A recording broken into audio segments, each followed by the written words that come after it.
Panorama group, जो सोचता है वो करता है। आपके अपने सपनों का आशियाना। नमस्कार, भारत लाइव देख रहे हैं आप। देखिए, नीतीश जिस तरीके से सीएम नीतीश ने केंद्र में सरकार बनवा दी, सीएम नीतीश के ही कारण जो है अब केंद्र में सरकार बनी। उसके बाद नीतीश ने कुछ दिनों तक चुप्पी साधी, बजट आया उस पे भी कुछ नहीं बोले, लेकिन 15 अगस्त को उन्होंने खुल के ऐलान कर दिया कि वो पूरे तरीके से खुश है बजट के साथ। उन्होंने काफी चीजें बयां की और तेजस्वी यादव पर भी उन्होंने निशाना साधा, परिवारवाद को भी लेकर वो हमलावर रहे। लेकिन क्या आप बाबा से जानेंगे कि क्या फिर से नीतीश की मंशा बदल रही है? कुछ प्लानिंग हो रही है? बाबा, क्या प्लानिंग हो रही है? क्या तेजस्वी और नीतीश मिलकर मोदी को सत्ता से फिर बाहर करेंगे? क्या हो रहा है बाबा? देखिए खुशी, इस बात को इतनी आसानी से कहा नहीं जा सकता है। इसके जड़ में आप जाएंगी, जब चीजों को आप परत दर परत पलटेंगी, तब आपको इस बात की धीरे धीरे जानकारी मिलनी शुरू हो जाएगी कि आखिर हो क्या रहा है इस देश में। इस देश में वो हो रहा है जो नीतीश कुमार चाहेंगे। अब आप कहिएगा कि नीतीश कुमार 12 सीट उनके पास है, 240 सीट वाली भारतीय जनता पार्टी है, 100 सीट के आसपास कांग्रेस के पास है, वो नहीं बदल सकते हैं तो नीतीश कैसे इन परिस्थितियों को बदल सकते हैं? बिल्कुल, हाँ। तो आप एक ही बात हमको बताइए कि अगर चक्का नहीं हो गाड़ी में तो कोई गाड़ी चलेगी क्या? बिल्कुल वो घिसटेगी।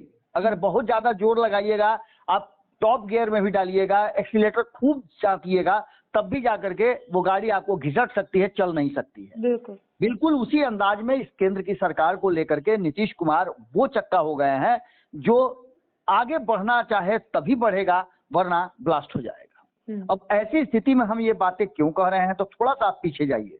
आप याद कीजिए जातीय जनगणना। आपको याद है जातीय जनगणना कराने के लिए नीतीश कुमार और तेजस्वी यादव, जबकि तब तेजस्वी यादव को लेकर के नीतीश कुमार ने ये बात कही भी थी कि तेजस्वी ने इस मांग को, इस डिमांड को हमारे सामने रखा और हमें अच्छा लगा। हम केंद्र सरकार के पास एक कहा जाए तो रिपोर्ट बना करके ले जा रहे हैं और प्रधानमंत्री से मिलकर के देश भर में जातीय जनगणना की बात करेंगे। इसके लिए आपको याद होगा कि 10 दलों के 11 सदस्य गए थे। प्रधानमंत्री नरेंद्र मोदी ने मुलाकात किया। मुलाकात के बाद उन्होंने सबसे बात किया, तेजस्वी यादव से भी बात किया और अंततः उन्होंने कहा कि मैं इस पर फैसला सुनाता हूं। लेकिन उन्होंने जातीय जनगणना जैसे बड़े मुद्दे को नीतीश कुमार और तेजस्वी यादव मिलकर के अपने हाथ में ले ले, ये उनको स्वीकार नहीं था। आपको याद होगा कि उसे निरस्त कर दिया था केंद्र सरकार ने और नित्यानंद राय को सामने करके इस बात को कहलवाया गया था कि जातीय जनगणना जो बिहार का डिमांड है वो नहीं हो सकता है। यदि बिहार चाहे तो अपने स्तर पे करा सकता है। ये वो पहली सीढ़ी थी खुशी, जो 2020 के चुनाव के बाद नीतीश कुमार के लिए वो रास्ता बना रही थी और नीतीश कुमार उसके लिए प्लान कर रहे थे कि कैसे वो भारतीय जनता पार्टी से पिंड छुड़ाएं और भारतीय जनता पार्टी ने जो दंश दिया है उनको 2020 के चुनाव में तीसरे नंबर की पार्टी बनने का, उसका कैसे वो बदला ले सकें। और मौका उन्हें मिल गया। इस मौके को कैसे बुनाया उन्होंने, आपको अच्छी तरह से पता होगा। सर, नौकरी देने की बात हो या फिर रोजगार की बात हो, बिल्कुल इन सारे विषयों पर जो तेजस्वी यादव अपने हाथ में लिए हुए थे, उन सारे मुद्दों को उन्होंने अपना बना लिया। और आज नीतीश कुमार नौकरी बाबा के नाम से जाने जाते हैं। बिल्कुल, ये कहीं ना कहीं एक तरफ इशारा कर रही हैं कि ये पूरी कहानी एक हिस्से से दूसरे हिस्से की तरफ जा रही है। और इसके जाने में एक बात तो साफ साफ नजर आ रहा है कि नीतीश कुमार की प्लानिंग कुछ अलग नजर आ रही है। इस पूरी कहानी को अगर हम दूसरे फेज में देखें तो आपको सीधे तौर पर नजर आएगा कि बिहार सरकार के जाति आधारित सर्वेक्षण के निष्कर्षों को लेकर के संविधान की 9वीं अनुसूची में शामिल करने के लिए भी बात सामने आई थी और इसके लिए सदन के अंदर कानून बना करके आरक्षण के दायरे को बढ़ाने की बात कही गई थी। मामले को लेकर के जिस तरह की कहानी रची गई थी, उस कहानी में नीतीश कुमार एक बड़े पात्र थे जिन्होंने आरक्षण की सीमा को बढ़ाने के लिए आदेश पारित किया, कानून बनवाया और कानून बनवाने के बाद आपने देखा कि उसे भेजा गया था दिल्ली भी। लेकिन न्यायालय द्वारा इसे निरस्त करते हुए अब इसके लिए रास्ता एक ही है और वो रास्ता है कि इस पूरे मामले को एक ही तरह से देखा जाए और वो मामला है कि इसे 9वीं अनुसूची में शामिल कर। केंद्र और राज्य में डबल इंजन की सरकार है, यानी एक ही गठबंधन की सरकार दोनों जगह चल रही है, इसलिए ये बहुत ज्यादा मुश्किल नहीं होगा अगर नरेंद्र मोदी चाह दे तो। लेकिन नरेंद्र मोदी ये जो बड़ा एजेंडा है, इस एजेंडा को नीतीश कुमार के हाथ में क्यों जाने देना चाहिए। इन सारी बातों को लेकर के अब नीतीश कुमार के पास विकल्प क्या रह गया है, तो नीतीश कुमार के पास विकल्प रह गया है कि वो एक बार फिर से जिस तरह से जातीय जनगणना की बात को लेकर के उन्होंने किया, उसी अंदाज में वो आगे फिर इस मामले को भी लेकर के, आरक्षण के मामले को भी लेकर के आगे बढ़े। कई ऐसी बातों को लेकर के आपको याद होगा कि जिस तरह से तेजस्वी यादव लगातार मीटिंग पर मीटिंग कर रहे हैं, दो मुद्दा बहुत महत्वपूर्ण है। पहला मुद्दा कि जिस तरह से मुस्लिम समाज एक झूठ वोटर हुआ करता था राष्ट्रीय जनता दल का, या उससे छटक करके जो आता था वो नीतीश कुमार को वोट देता था, यानी कि पासमंदा वगैरह जो थे वो नीतीश कुमार के पक्ष में थे और बाकी सब उधर चले जाते थे राष्ट्रीय जनता दल के तरफ। इसमें भी सिंधमारी शुरू हो गई है, एक तरफ प्रशांत किशोर, दूसरी तरफ AIMIM। हमने 2020 के चुनाव में भी देखा और 2019 के चुनाव में भी हमने देखा कि उन वोटों के कारण बहुत सारी चीजें बदली हैं। तो ऐसी स्थिति में उस वोट को भी कैसे अपने पक्ष में किया जाए, ये भी एक बड़ा सवाल है और इस सवाल पर भी नीतीश कुमार मंथन जरूर कर रहे होंगे। इन सभी विषयों को अगर देखा जाए तो जातिगत जनगणना की आवश्यकता पर जोर देते हुए तेजस्वी यादव ने समिति से के अध्यक्ष को अनुरोध किया है कि गृह मंत्रालय को एक सिफारिश पत्र भेजें जिसमें देश में जातिगत जनगणना कराने की मांग की जाए। बैठक में OBC के लिए खाली पदों को भरने और आरक्षण लागू करने की मांग की।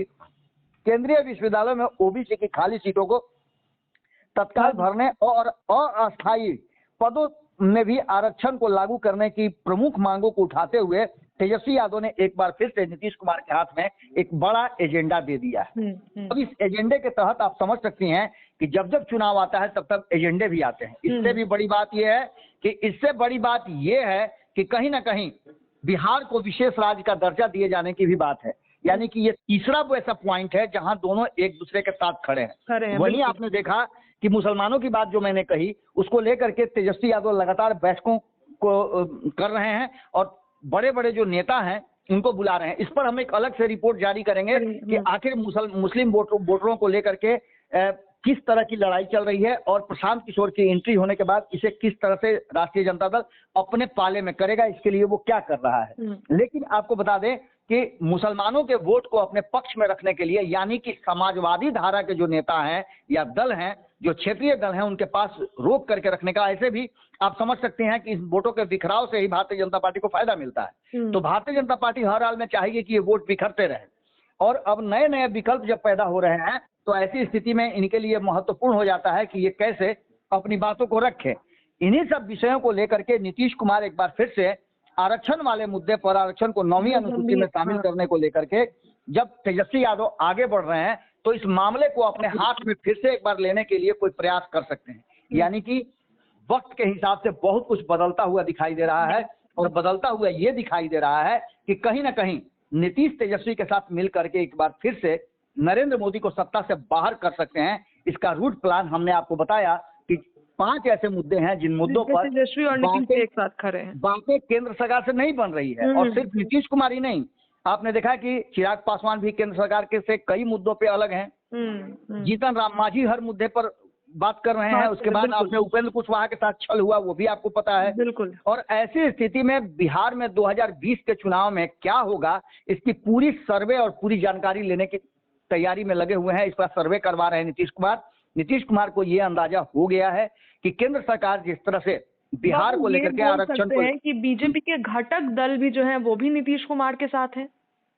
बिल्कुल, आपने देखा कि जब जातीय गणना की बात हुई तो बीजेपी भी उसमें साथ में थी। बीजेपी की तो मजबूरी थी क्योंकि बीजेपी उस समय नीतीश कुमार के साथ सत्ता में थी और आरक्षण के मुद्दे को कोई छूना नहीं चाहता है। आरक्षण के मुद्दे को कहा जाता है कि वो आग है जिसमें आप जल जाएंगे, भस्म हो जाएंगे।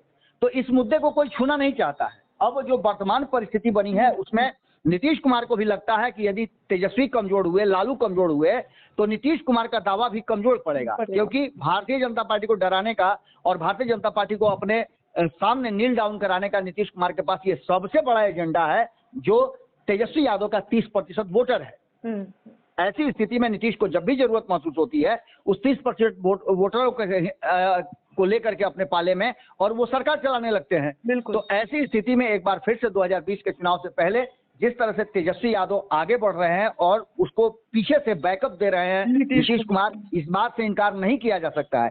आंदोलन करने की बात उन्होंने कही है। उन्होंने कहा है कि प्रदर्शन करेंगे, सड़क पे उतरेंगे और इसकी तैयारी लगभग पूरी हो चुकी है। अब ऐसी स्थिति में एक बात तो साफ नजर आ रही है कि तेजस्वी यादव एक बार फिर से सड़क पर उतरेंगे, और जब जब सड़क पर उतरे हैं तेजस्वी यादव तो सत्ता में परिवर्तन और सत्ता की जड़ें हिली हैं। देखना दिलचस्प होगा कि नीतीश कुमार होता है आगे किस तरह की बात करते हैं। और हमने आपको बताया कि जितनी बातें हम बता रहे हैं उसके अलावा भी इंटरनल रूट प्लान बहुत सारे तैयार हो गए हैं। कौन किसके साथ रहेगा 2020 के चुनाव में अभी थोड़ा अर्लियर है, लेकिन जो वर्तमान आप देख रहे होंगे गठबंधन दोनों, वो गठबंधन तो हमें जो है, हमारी जो जानकारी है, हम जितना जानते हैं बिहार की राजनीति को, उसके अनुसार दोनों ही गठबंधन जैसे रूप में हैं, जैसे स्वरूप में हैं, उस स्वरूप में मुझे तो नहीं दिखाई दे रहा है 2020 के चुनाव में। चलिए, बहुत बहुत धन्यवाद बाबा। देखिए, तमाम मुद्दों पर हमने चर्चा की कि नीतीश भले ही भाजपा के साथ है, बट अंदर अंदर रूट प्लान रेडी हो रहे हैं। इसका रूट प्लान भी हमने आपको बताया और क्या क्या संकेत मिल रहे हैं वो भी हमने आपको बताया। फिलहाल इस खबर में इतना ही। जुड़े रहिए अपने चैनल के साथ, अपनी राय रखिए। बहुत बहुत धन्यवाद। पनोरमा ग्रुप, जो सोचता है वो करता है। अगर ये वीडियो पसंद आई और वह बिहार के राजनीति और बिहारियत से सरोकार रखेनी तो सब्सक्राइब बटन दबा के चैनल के सब्सक्राइब कर ली। ओजे एगो घंटी बा, ओकरा बटन दबा देला से कुल सटीक और मारक खबर रुआ मुफ्त में मिल जाई। अगर रुआ पत्रकारिता के हमनी के नया प्रयोग में सहयोग कर चाहतानी तो ज्वाइन बटन दबा दी। पेटीएम नंबर नोट कर ली 9386816700। धन्यवाद।